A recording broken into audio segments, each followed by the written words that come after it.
यो विगत कोभिड टाइमदेखि र आजसम्म पनि एउटा चाहिँ भगवानको ब्लेसिङले गर्दा भनौँ आजसम्म पनि कुकुर बाँदर र निडी मान्छेहरूलाई चाहिँ सहयोग गर्दै आइपुगिरहेको छु। कोभिडको स्टार्ट ठ्याक्क इमिडिएट स्टार्ट र बिफोर द लकडाउन ललितपुर म्युनिसिपालिटीले चाहिँ यो हाम्रो चाहिँ सेनिटाइजरको अभाव छ भनेर चाहिँ हामीले चाहिँ प्रस्ताव गरेपछि उहाँहरूले चाहिँ सेनिटाइजर हामीले आफै बनाउनु पर्यो भनेर चाहिँ त्यसरी बनाउँदाखेरि चाहिँ लकिली हामीले चाहिँ ट्राफिक प्रहरी आर्मी र अरू पुलिस प्रशासन र गभर्मेन्ट निकायमा चाहिँ हामीले सेनिटाइजरहरू वितरण गऱ्यौँ र सेनिटाइजर वितरण गर्ने क्रममा चाहिँ मैले चाहिँ सबै ट्राफिक अफिसरहरू सिनियर अफिसरहरूलाई चाहिँ चिन्ने मौका पाएँ र इमिडिएटली त्यसपछि त्यसको 2-3 दिनमै लकडाउन सुरु भयो र लकडाउन हुने बित्तिकै अब कोही पनि घरबाट निस्किन मिल्दैन भन्ने अवस्था आएपछि त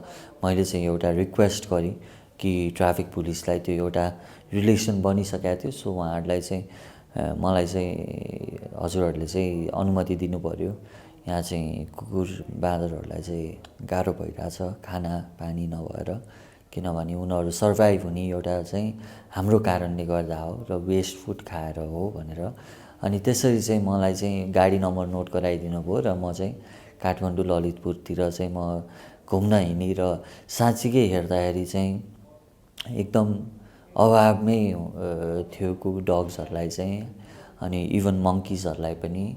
अनि हजुरको त्यसपछि एउटा सानो रूपमा चाहिँ अब घरबाटै चाहिँ अलिअलि के हुन्छ भनेर खानाहरू बनाएर लगियो। बाँदरहरूको लागि फ्रुट्सहरू पनि किन्नुपर्ने थियो। सो त्यसको लागि पनि फ्रुट भेन्डर पनि क्लोज थियो। सो त्यो पनि तपाईँको त्यहाँ अब बुझेर त्यहाँ लोकल्ली चाहिँ भनौँ न होलसेल हाम्रो फ्रुट भेन्डरहरूलाई चाहिँ कन्ट्याक्ट गरेर अलिकति भए नि मलाई चाहिँ प्रोभाइड गरिदिनु पऱ्यो भनेर चाहिँ यसरी चाहिँ स्टार्ट भएको र त्यो चल्दै गयो। अब त्यसरी चाहिँ एउटा सानो रूपले चाहिँ स्टार्ट गरियो र त्यसलाई चाहिँ निरन्तरता त्यसपछि कन्टिन्यू दिइराखियो। अनि तपाईँको चाहिँ हुनु नै पर्दाखेरि यो कोभिडमा चाहिँ यो एनिमल्सहरूलाई चाहिँ स्ट्रे एनिमल्सहरूलाई चाहिँ एकदम ट्रमाटाइज भएको थियो।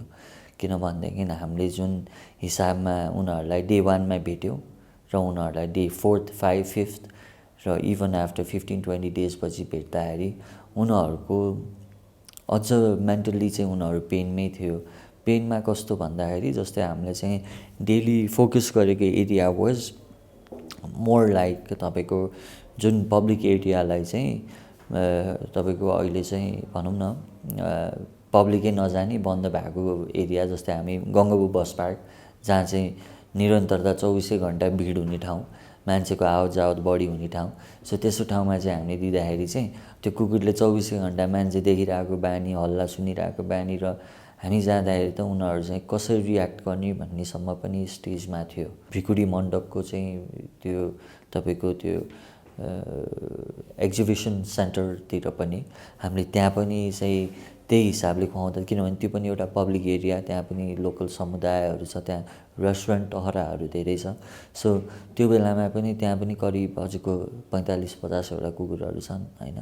अनि त्यस्तो स्टेजमा पनि उनीहरू पनि ट्रमाटाइज, इनफ्याक्ट धेरै कुकुरहरू मरेको अवस्थामा पनि भेटियो होइन। कतिले चाहिँ औषधि गर्नु पर्यो भनेर पनि भन्यो। हामी व्यक्तिगत रूपमा हामीलाई त त्यस्तो केही आउँदैन। हामीलाई त सिम्पल के आउँछ भन्दाखेरि एक छाक भए नि खाना खाओस् होइन। किनभने एटलिस्ट 1 मिलले चाहिँ उनीहरू 24 आवर्स चाहिँ अप एन्ड रनिङ हुनसक्छ भनेर चाहिँ त्यो मोटिभले चाहिँ गर्दाखेरि चाहिँ तपाईँको जे होस् हुन्छ नि। उनीहरूलाई चाहिँ हामीले चाहिँ पहिला खोज्दाखेरि चाहिँ कुकुर खै भनेर खोज्नु पर्थ्यो। पछि चाहिँ उनीहरूले पनि चिन्न थाल्यो। खै आऊ आऊ आऊ भन्ने बित्तिकै चाहिँ तपाईँको चाहिँ 25-30वटा कुकुरले चाहिँ घेर्न थाल्यो कि। सो यसमा चाहिँ कस्तो भनेदेखि हाम्रो चाहिँ समुदायले बचाइरहेको यो स्ट्रे डग्सहरूलाई चाहिँ आजको स्टेजमा मान्छे नै नदेख्दाखेरि उनीहरूलाई पनि कसरी रियाक्ट गरौँ भन्ने चाहिँ एउटा भएर चाहिँ हामीले त्यही पनि एउटा फ्रेन्डली इन्भाइरोमेन्ट एकछिन जान्थ्यौँ, खाना पनि दिन्थ्यौँ, खेल्थ्यौँ पनि, उनीहरू पनि रमाउँथे, पुच्छर हल्लाउँथे। सो त्यस्तो गर्न थाल्यो। अनि हामीले चाहिँ अब सञ्चार माध्यमको उसबाट चाहिँ सिंहदरबारमा पनि ट्रमाटाइज भयो डग्सहरू, बिकज मुभमेन्टै छैन भनेर हामीले चाहिँ त्यहाँ पनि प्रपर एउटा पास लिएर सिंहदरबारभित्र पनि गृह मन्त्रालय साइड र यता सबै मन्त्रालयको वरिपरि चाहिँ कुकुरहरू रहेछ। सो त्यहाँ पनि खुवायौँ हामीले। सो त्यहाँ खुवाउँदा पनि तपाईँको अब भनौँ न धेरै नै दयनीय अवस्थामा थियो त्यो कुकुरहरू होइन। सो त्यसरी भयो, अब कन्टिन्युटी दिँदै गयो, बिस्तारै लकडाउन इजी हुँदै गयो। इजी भएपछि रेस्टुरेन्टको वेस्टहरू, होटलको वेस्टहरू र मान्छेले पनि अलिकति चाहिँ खाना दिएर चाहिँ उनीहरूलाई चाहिँ भनौँ न एउटा स्टेजमा चाहिँ बाँचिरहेछ। हाम्रो कमिटमेन्ट वर्कमा डिफ्रेन्ट साइड अफ फिल्ड पऱ्यो। यो त एउटा चाहिँ पेन्डेमिक भयो, पेन्डेमिक पछि पनि रोक्न मन लागेन, एउटा मनले नै नदिने कुरा रहेछ। जति गर्यो त्यति गरिरहँ हुने जस्तो कुरा रहेछ। सो त्यो हिसाबले गर्दाखेरि रोकिन पनि मन छैन। अब भनौँ न धेरै एग्रेसिभली अघि बढ्नु पनि मन छैन, किनभने भोलि धेरै कमिटमेन्ट दिएर भोलि चाहिँ कुनै स्टेजमा आएर चाहिँ मैले कमिटमेन्ट गर्न सकिनँ भने आफैलाई चाहिँ एउटा नराम्रो फिलिङ हुन्छ।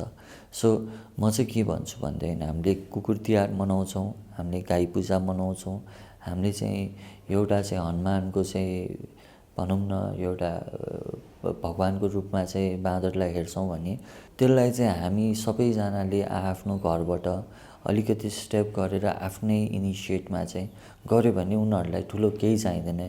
एउटा दुईवटा फलफुलले खुसी हुने प्राणीहरू छन्। अलिअलि खाना दियो भने त्यो पनि नयाँ हुनु पर्दैन। हाम्रो चाहिँ युज्ड खाना, हाम्रो चाहिँ वेस्ट खानाहरू नै खुसी हुने डग्सहरू छ। सो भनौँ न सबैजना अलिअलि गऱ्यो भने चाहिँ यसलाई चाहिँ बेटर बनाउन सक्छ। र अर्को कुरा चाहिँ कस्तो भयो भनेदेखि बच्चादेखि अब काठमाडौँमा हुर्केको, काठमाडौँमा चाहिँ देखेको पहिला चाहिँ नगरपालिकाहरूले चाहिँ कुकुरलाई चाहिँ औषध दिएर पोइजन गरेर चाहिँ तपाईँको लगेको देखिन्थ्यो क्या। धेरै अगाडि सानो हुँदाखेरि टोलटोलमा कुकुर मर्थ्यो आफ्नो बच्चा हुँदाखेरि, किन यस्तो भएको होला भनेर भन्दाखेरि चाहिँ यो कुकुर पागल हो भन्थ्यो क्या। यत्तिकै पागल कुकुरको ट्याग लगाइन्थ्यो होइन। तर मैले यो कुरा पहिलोचोटि गरेको मान्छे भनौँ न विगत 8-9 महिनादेखि यो गर्दै आइरहेको छु। र तपाईँको यति धेरै कुकुरलाई खाना खुवाइयो होला होइन, ठुलो सानो भनौँ न भुक्ने नभुक्ने भनौँ न कुनै कुकुर पनि अग्रेसिभ थिएन क्या। सो एउटा कुरा चाहिँ के रियलाइज भयो भनेदेखि हामीले जस्तो व्यवहार गर्यो उहाँहरूले पनि त्यही व्यवहार गर्ने हो कि हामीलाई। र यो खाना खुवाउने क्रममा चाहिँ हामीले चाहिँ डल्ले रेस्टुरेन्ट भन्ने काठमाडौँमा चाहिँ डल्ले रेस्टुरेन्टमै चाहिँ खाना पकाउँथ्यौँ। हामीले लार्ज स्केलमा डेली चाहिँ हजुरको 100देखि 150वटा डग्सहरूलाई पुग्ने खाना पकाउँथ्यौँ। त्यसमा पनि हामीले चाहिँ हड्डी नहालेर कलेजु अनि तपाईँको राइस अनि ग्रेभी, कलेजु ग्रेभी बनाएर दिन्थ्यौँ। त्यो एउटा चाहिँ उनीहरूसँग अब त्यो गर्दा एउटा अट्याचमेन्ट, एउटा माया बसिसकेको। अहिले पनि अहिलेको स्टेजमा पनि अब कहिलेकाहीँ आफू बिजी भइन्छ, नजाउँ आएछ भन्ने हुन्छ होइन, जानुपर्छ म भनेर म चाहिँ जान्छु। कहिलेकाहीँ खाना लग्न सकिँदैन, त्यही पनि एउटा बिस्किटहरू लिएर भेट्न गइरहेको हुन्छु होइन। सो यस्तो टाइपको कुराहरू कि इभन तपाईँको अब स्वयंपुर पशुपतिको बाँदरहरूको इक्जाम्पल लिनुभयो भने त्यहाँ पनि अब पहिला पेन्डेमिकमा त कोही पनि भिजिटरै थिएन। सो मङ्किजहरू पनि अब एकदम हङ्ग्री अग्रेसिभ। अब तपाईँको स्वयम्भूको बाँदर चाहिँ तपाईँको उहाँ अब भनौँ न बल्कुभन्दा माथिसम्म चाहिँ बाँदर आइरहेछ कि खाना खोज्नलाई। सो त्यो भनेको उनीहरू चाहिँ फुड हन्टिङमा गइरहेछ होइन। अब म चाहिँ के भन्छु भनेदेखि त्यहाँको कम्युनिटी बेस्ड उनीहरूको चाहिँ उहाँहरूको समुदायमा चाहिँ जसले चाहिँ हेरिरहनु भएको छ उहाँहरूको पनि दायित्व पर्छ यो बेलामा अब भनौँ न कसरी चाहिँ ऊ गर्ने। अब हामी चाहिँ सक्दो जाने हो, तर मैले भने नि हामी पनि सधैँ जान सक्छौँ भन्ने चाहिँ छैन, किनभने आफ्नो व्यक्तिगत काम हुन्छ, आफ्नो परिवार हुन्छ र आफ्नो चाहिँ समाज सेवा हुन्छ, तिनटैलाई ब्यालेन्स गरेर जानुपर्छ। सो त्यही हिसाबले गर्दाखेरि अब सबैजना एक भएर गऱ्यो भने चाहिँ यो चाहिँ धेरै राम्रो भनौँ न, धेरै समस्या आउने कुरै होइन र खासै धेरै नम्बर्सहरू पनि छैन। अनि त्यस्तै गरी तपाईँको अब भनौँ न पेन्डेमिक चलिरहेको थियो। अब त्यही बिचमा चाहिँ हाम्रो यो सञ्चार माध्यममै अनलाइन न्युजमै चाहिँ के आयो भनेदेखि त्यो नाम्लो बोकेर एकजना भरिया दाइको चाहिँ सुत्दै चाहिँ डेथ भएको चाहिँ एउटा फोटो आउट भएको थियो कि। अनि त्यो देख्दाखेरि साह्रै नमज्जा लाग्यो क्या, हो यस्तो पनि हुँदो रहेछ। सरकार खै त, लोकल गभर्मेन्ट खै त, आज हामीले चाहिँ यत्रो लोकल गभर्मेन्टको छ, लोकल गभर्मेन्टले चाहिँ खालि कार्यकर्तालाई बाँड्ने, आफ्नो भोटरलाई बाँड्ने होइन नि त। सबैलाई चाहिँ एउटा समुदायमा बस्ने र दुःख पाएको मान्छेहरू सबैलाई दिनु पऱ्यो भनेर चाहिँ, अनि त्यो नै भइरहेको थिएन। अब धेरैजनाले कम्प्लेन गरिरहेको थियो, अनि अलिअलि हाम्रो एक्टिभिटी देखेर चाहिँ मान्छेहरूले चाहिँ फेसबुकको माध्यमबाट चाहिँ मेसेज गरिरहेको थियो, तपाईँ यहाँ आइदिनु न, हाम्रो समुदायमा यस्तो भइरहेछ, हामीलाई चाहिँ हेल्प गराइदिनु न भनेर। अनि पछि तपाईँको त्यस्तै कन्डिसनमा चाहिँ मैले चाहिँ बुझ्न गएँ कालीमाटी, कलङ्की अनि यो बल्कुको तरकारी बजार एरियामा भरिया दाईहरूलाई चाहिँ निकै गाह्रो भइरहेको रहेछ। किनभनेदेखि उहाँहरूले चाहिँ डेली 200 रुपियाँ जति कमाउनु हुँदो रहेछ, 200-300 रुपियाँको हाराहारीमा। अनि उहाँहरूलाई चाहिँ भनौँ न खानाको अब कामै भएन, सेभिङ्स हुँदैन, दिनको 50-60 रुपियाँ लिँदो रहेछ बसेको भाडा। सो त्यो सबै गर्दाखेरि चाहिँ उहाँहरूलाई निकै गाह्रो भएको थियो।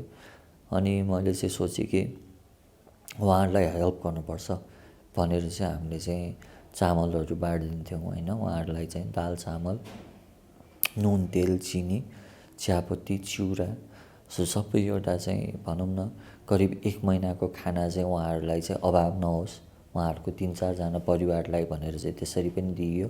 7औँ पटक हिजोसम्म गरेर 7औँ पटकसम्म हामीले चाहिँ कन्टिन्यू दिइरहेछ, तर त्यो साइकलमा। सो त्यही क्रममा चाहिँ हामीले चाहिँ अब त्यही बेलामा चाहिँ मिडियाबाट पनि कभर गर्नुभएको थियो। अनि मिडियाबाट कभर गर्दा पनि एउटा लार्ज स्केलमा चाहिँ अब हाम्रो अनुराधा दिदीले पनि सपोर्ट गरिदिनु भएको थियो त्यो भरिया दाईहरूलाई। सो एउटा मिडियाको पावर र उहाँहरू चाहिँ एउटा अननोटिस्ड क्राउड हुनुभयो क्या, किनभने उहाँहरू न भोटर बन्नुभयो, न तपाईँको यहाँ भनौँ न यहाँको प्रपर रेसिडेन्स भन्नुभयो। सो उहाँहरूलाई चाहिँ उहाँहरू बस्ने नै एउटा चाहिँ 4 ठाउँमा कि जहाँ चाहिँ खासै मान्छे जाँदा पनि जाँदैन। उहाँहरू जस्तो मान्छेलाई चाहिँ केटर गर्नु पाउँदा आजको डेटसम्म पनि एउटा चाहिँ मनमा एकदमै शान्त लाग्छ कि। अनि तपाईँको हुन्छ नि यो ओभरअल सबै कामहरू इभन काठमाडौँ, ललितपुर, हामी चाहिँ धुलिखेलतिर पनि गयौँ होइन। अब धेरै ठाउँ कि तपाईँको काठमाडौँभित्र धेरै ठाउँहरू घुमियो, यो जहाँ चाहिँ अभाव छ, जहाँ चाहिँ मान्छेलाई चाहिँ गाह्रो भइरहेछ, त्यो गाह्रोलाई चाहिँ कसरी हुन्छ चाहिँ हामीले चाहिँ बेटर एउटा चाहिँ उहाँहरूलाई एटलिस्ट फर सम टाइम होइन बेटर बनाउन सक्छौँ कि उहाँहरूको लाइफ भनेर चाहिँ हामीले चाहिँ सपोर्ट गर्थ्यौँ कि। र अल्टिमेटली हाम्रो चाहिँ लङ टर्म गोल के हो भनेदेखि अब सकेसम्म बिस्तारै र एउटा सानो समुदायलाई चाहिँ अब त्यहाँ चाहिँ बच्चाहरूलाई चाहिँ कसरी हुन्छ बेटर गर्ने। अब हामीले चाहिँ कन्टिन्यू हजुरको 50-60 दिन चाहिँ हामीले चाहिँ खाना खुवायौँ, कुक्ड फुड चाहिँ हामीले चाहिँ यो स्वयम्भूको स्लम एरियामा मुस्लिम कम्युनिटीलाई, र त्यहाँ चाहिँ एउटा अर्को पनि स्लम एरिया छ। So Muslim area is also slum area, अनि त्योभन्दा बाहेक पनि छ। सो उहाँहरू दुइटै भनौँ न समुदायमा चाहिँ खाना पनि खुवायो होइन। र त्यहाँको अब बच्चाहरूको अवस्था हेर्दाखेरि अब उनीहरूको केही कामै छैन, खासै धेरैजना पढ्न पनि जाँदैन रहेछ, र बिहान उठेर चाहिँ घरबाट निस्केपछि उनीहरू चाहिँ बाहिर चाहिँ ब्याक गर्दो रहेछ क्या। सो यस्तो हेर्दाखेरि चाहिँ अब अलिकति नमज्जा लाग्ने क्या। अब भनौँ न यो स्थानीय रूपले एउटा चाहिँ सरकारले चाहिँ कसरी हेरिदिनुहुन्छ होइन, या हाम्रो कम्युनिटीको मान्छेहरूले चाहिँ यसलाई चाहिँ कसरी हेरिदिनुहुन्छ जस्तो फिल हुन्थ्यो। अब हाम्रो लोकेसन पनि नपर्ने, हामी अर्को लोकेसन गएर बाँडिरहेको थियौँ। सो भनौँ न समग्र रूपमा चाहिँ आजको डेटसम्म पनि कुकुर बाँदर मान्छेहरूलाई चाहिँ हामीले चाहिँ कुनै पनि भनौँ न पेन्डेमिकमा कुनै पनि उसलाई चाहिँ नछुट्याइकन, ग्रुपलाई नछुट्याइकन चाहिँ हामी अगाडि बढेर चाहिँ सहयोग गर्नतिर लाग्यौँ। अब मैले चाहिँ त्यत्रो अगाडिदेखि नै गर्दाखेरि मलाई चाहिँ के लाग्यो भनेदेखि हजुरको यो यत्रो एनजिओहरू हाम्रो नेपालमा छ होइन। अब सबैको सेक्टर अफ वर्क छ, त्यो डेफिनेटली अग्री गर्छु, तर पेन्डेमिकमा कुनै सेक्टर बनाउनु हुँदैन। बिकज पेन्डेमिक भनेपछि हामीले चाहिँ एक्ट मात्रै गर्ने हो होइन। मैले चाहिँ ब्लाइन्डलाई सपोर्ट गर्छु भनेर ब्लाइन्ड मात्र खोज्दै जाने होइन कि। त्यो बेलामा हामीले कुकुर भेट्यो, जो भेट्यो, मान्छे भेट्यो, अरू दुःखदायी मान्छेहरू भेट्यो, हामी सपोर्ट गर्नुपर्छ जस्तो फिल हुन्छ मलाई। सो म चाहिँ के आग्रह गर्छु भनेदेखि एउटा यत्रो टाइमसम्म हामी चाहिँ ग्राउन्डमा निस्किँदाखेरि कुनै पनि एनजिओ निस्केको हामीले चाहिँ इमिडिएट एक्सनमा चाहिँ हुनुहुन्न थियो, पछि उहाँहरू हुनुहुन्थ्यो होइन। सो अब भनौँ न उहाँहरूलाई पनि एउटा आग्रह छ र यो कुनै कम्युनिटीबाट चाहिँ अब भनौँ न हामी जस्तो सहयोगी निस्किनु हो भने एउटा चाहिँ समुदाय चाहिँ बेटर प्लेस हुन्छ र हामी चाहिँ एउटा इक्जाम्पल सेट गरेर मान्छेहरूलाई र जनावरहरूलाई चाहिँ हेल्प गरेर चाहिँ हाम्रो समुदायलाई चाहिँ हामीले बेटर बनाउन सक्छौँ। सरकारी निकायबाट खासै केही सहयोग पनि आएन। अब यो आजसम्म जसरी यो प्लानिङ भनौँ न हामीले गरिरहेको यो सबै चाहिँ हाम्रो चाहिँ देश विदेशमा बसिरहनु भएको साथीभाइ इष्टमित्रको मार्फतबाट चाहिँ यो भइरहेको छ होइन। उहाँहरूले नै फन्डिङहरू गरिदिनुहुन्छ, उहाँहरूकै चाहिँ सबै चाहिँ सहयोगमा नै भइरहेछ। सो सरकारले चाहिँ अब केही पनि भएको छैन। अब भनौँ न यस्तो पनि स्थिति छ कि अब आफ्नै एरियामा चाहिँ हामीलाई चाहिँ सरकारले नै दिइरहेको छैन, तपाईँहरू आएर दिदिनु न भनेर समेत भन्नुभयो। सो हामी त्यस्तो कन्डिसनमा पनि हामीले चाहिँ राहतहरू बाँडिरहेको थियौँ। हाम्रो चाहिँ यो इनिसिएट गरेको चाहिँ अब म र अनि एकजना हाम्रो चाहिँ डल्ले रेस्टुरेन्टको आलोक दाई हुनुहुन्छ, आलोक योन्जन होइन, दुईजना हो होइन। सो बेसिकल्ली एक्लै नै गएर गरे हो कि तपाईँको यो पहिलोपल्ट मैले जुन भने नि हजुरहरूलाई सेनिटाइजर बनाउनुदेखि लिएर अब मलाई पनि एउटा डर त थियो नि त, मेरो घरमा पनि परिवार छ होइन। म चाहिँ एउटा कम्युनिटीमा बस्छु र त्यो कम्युनिटीमा कस्तो भयो भनेदेखि त्यो तपाईँको झ्यालबाट पनि कसैले चाहिँ नहेर्ने भयो कि, किनभने मान्छे त्यति त्रासमा थियो क्या हामी। त्यही पनि मैले चाहिँ होइन हामी चाहिँ स्टेप आउट हुनुपर्छ होइन, अहिले गरेन भने कहिले।